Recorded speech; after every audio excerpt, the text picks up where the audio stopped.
एका नवीन व्हिडिओमध्ये तुमचं मनापासून पुन्हा एकदा स्वागत करते। पीक विम्याबाबत अत्यंत महत्त्वाचा आणि आनंदाचा अपडेट आला आहे। शासनाची नवीन नियमावली काय आहे हे पूर्ण आपण या व्हिडिओच्या माध्यमातून जाणून घेणार आहोत। शेतकरी बांधवांनो, व्हिडिओ हा स्किप न करता बघा आणि त्या अगोदर तुम्ही जर आपल्या चॅनलवरती नवीन असाल तर आपल्या चॅनलला सबस्क्राइब करून घ्या, जेणेकरून तुम्हाला नवनवीन व्हिडिओचे नोटिफिकेशन येणार आणि तुम्ही फुल वॉच करू शकणार। तर शेतकरी बांधवांनो, 2024 आता आपल्याला मतदान झाल्यानंतर आपले सरकार निवडल्यानंतर एक महत्त्वाचा अपडेट घेण्यात आलेला आहे आणि तो निर्णय कोणता आहे हे आपण या ठिकाणी जाणून घेणार आहोत। तर पीक विम्याबाबत महत्त्वाचा बद्दल आपल्याला शासनाचा नवा नियम या माहिती पाहायला मिळणार आहे। महाराष्ट्र शासनाने पीक विमा वितरणाचा निर्णय घेऊन शेतकऱ्यांना दिलासा देण्याचे काम तर केलेच आहे। हा निर्णय राज्यातील विविध भागांमध्ये दुष्काळी परिस्थितीचा विचार करूनच घेण्यात आला आहे। दिवसांपासून पीक विम्यापासून वंचित असलेल्या शेतकऱ्यांना या निर्णयामुळे आर्थिक सुरक्षितता प्राप्त होईल। महाराष्ट्रातील शेतकरी पीक विम्याच्या प्रतीक्षेत होते आणि या नवीन घोषणेमुळे आता यांच्या आशा पल्लवित झाल्या आहेत। महाराष्ट्रातील अनेक शेतकऱ्यांचे जीवन मुख्यतः शेतीवर अवलंबून आहे। शेतीतील संकटे जसे की दुष्काळ, अतिवृष्टी किंवा कीड रोग यामुळे शेतकऱ्यांना मोठ्या आर्थिक संकटाचा सामना करावा लागतो। अशा परिस्थितीत पीक विमा हा शेतकऱ्यांसाठी जीवनरेखा ठरतो। पीक विमा योजनेच्या माध्यमातून शेतकऱ्यांना त्यांच्या पिकांच्या नुकसानीची भरपाई मिळते आणि यांचे आर्थिक नुकसान सुद्धा कमी होते। तर ह्या शासनामुळे निर्णयामुळे शेतकऱ्यांचा मोठा आधार दिला आहे।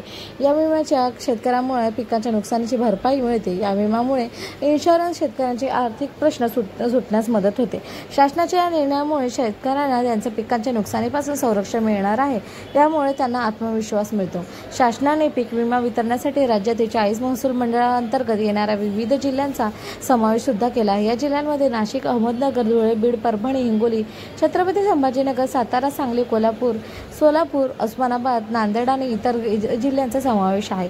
या जिल्ह्यांमध्ये अतिवृष्टीमुळे शेतकऱ्यांना मोठ्या प्रमाणात नुकसान झाले होते।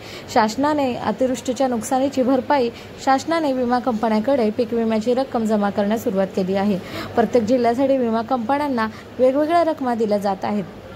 त्यामुळे पीक विम्याचे वाटप सुरळीत होणार आहे। अशी विमा कंपन्या इन्शुरन्स कॉम्पेशन शेतकऱ्यांना यांच्या पिकांच्या नुकसानीची भरपाई करण्यासाठी महाराष्ट्र खरीप आणि रब्बी हंगामामध्ये पीक विम्याचे वितरण सुरू होणार आहे।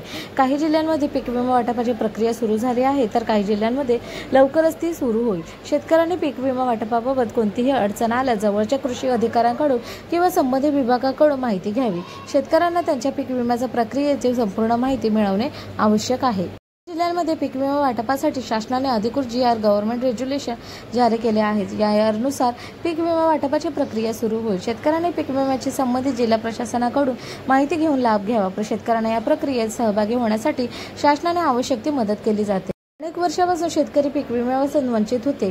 पिके नापीक झाली तरी पीक विम्याची रक्कम मिळत नव्हती। अशा परिस्थितीत शासनाने पीक विमा वितरणाचा निर्णय घेतल्याने शेतकऱ्यांना मोठा दिलासा मिळाला आहे। शेतकऱ्यांच्या आर्थिक परिस्थितीवर यामुळे सकारात्मक परिणाम होईल।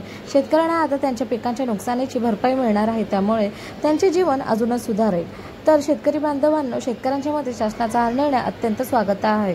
अनेक शेतकऱ्यांनी या निर्णयाचे स्वागत केले आहे आणि त्यांना आता त्यांच्या पिकांच्या नुकसानीची भरपाई मिळणे आणि अशा काही शेतकऱ्यांशी शासनाच्या निर्णयामुळे आपली शेती टिकवण्यासाठी नव्याने प्रयत्न सुरू केले आहेत।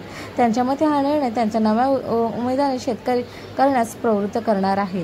तर शेतकरी बांधवांनो, शेतकऱ्यांच्या आता या शासनाच्या या निर्णयामुळे पल्लवित झालेल्या आहेत। आता त्यांच्या पिकांच्या नुकसानीपासून संरक्षण मिळणार आहे आणि त्यामुळे आर्थिक त्यांचे नुकसान कमी होणार आहे। शेतकऱ्यांची आपल्या शेतीत नव्याने गुंतवणूक करण्यास सुरुवात केली आहे। त्यांच्या मते शासनाच्या या निर्णयामुळे नवीन उमेद निर्माण झालेली आहे। शेतकऱ्यांच्या शासनाने दिलेला हा पाठिंबा अत्यंत महत्त्वाचा आहे। शेतकऱ्यांची आपल्या शेतीसाठी शासनाकडून मिळालेल्या व सहाय्याचा उपयोग करावा। शासनाच्या निर्णयामुळे शेतकऱ्यांच्या आर्थिक संकटातून बाहेर पडण्याची मदत मिळेल। शेतकऱ्यांची शासनाच्या या निर्णयाचा लाभ घेऊन आपल्या शेतीची भरभराट करावी। शासनाच्या या निर्णयामुळे शेतकऱ्यांचे भविष्य उज्ज्वल दिसत आहे। शेतकऱ्यांची आपल्या शेतीसाठी नव्या योजना आखाव्या आणि आपल्या पिकांच्या सुरक्षिततेसाठी पीक विम्याचा लाभ घ्यावा। शासनाच्या या निर्णयामुळे शेतकऱ्यांच्या जीवनात सकारात्मक बदल सुद्धा होणार आहे। शासनाच्या या निर्णयामुळे दिलासा मिळणार आहे आणि आता त्यांना पिकांच्या नुकसानीची भरपाई मिळणार आहे। त्यामुळे शेतकऱ्यांनी या संधीचा योग्य उपयोग करून आपल्या शेतीची नव्याने उत्साहाने काम करावे आणि शासनाच्या या निर्णयामुळे शेतकऱ्यांना नव्या उमेदीने शेती करण्यास प्रोत्साहन मिळणार आहे। आय होप सो तुम्हाला ही माहिती आवडली असेल। आवडल्यास व्हिडिओला नक्कीच लाईक करा, जितका तितकं शेतकऱ्यांना शेअर करा। या व्यतिरिक्त नवीन काही अपडेट आली तर नक्कीच तुमच्याशी शेअर करण्याचा प्रयत्न करू। हा व्हिडिओ आता इथेच थांबवते। भेटूया पण एका नवीन माहितीशीर व्हिडिओमध्ये। तोपर्यंत हा व्हिडिओ इथेच थांबवते। जय हिंद, जय महाराष्ट्र। जय शिवराय. धन्यवाद. Thank you for watching me.